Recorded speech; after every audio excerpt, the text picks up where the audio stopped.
कौना की रीम से निखर गयल अंगमा हो। बोला अरे बोला बोला। घामे ना गईनी कगो दिने दुपहरिया में।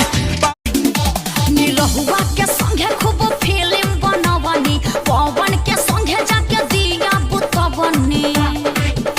खेसारी के बात हमरा छाती में लागता पटैलस कोनो यौरी रे लभर कहतिया सॉरी।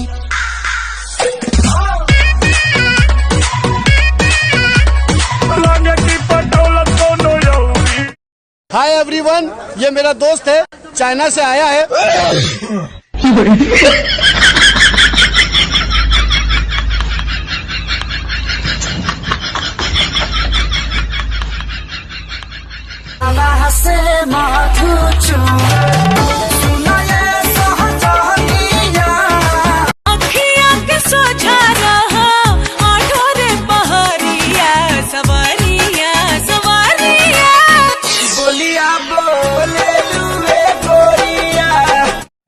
कुछ भइल बा का?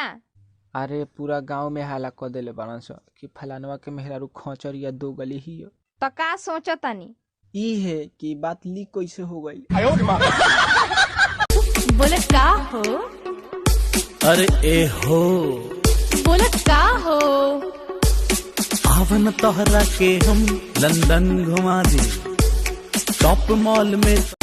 खेसारी के बात हमरा छाती में चुभे।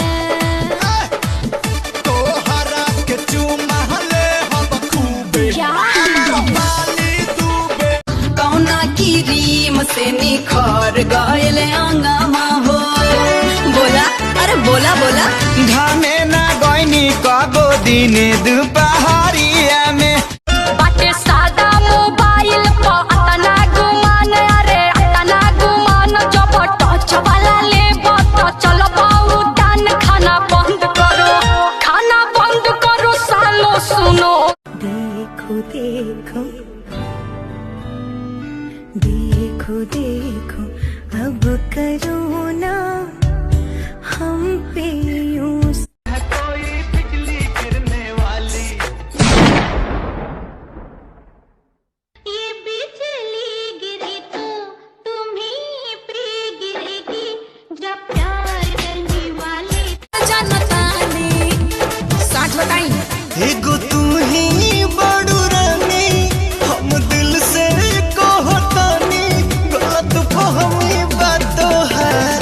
يطبطب ودلع يقول انا اتغيرت عليه।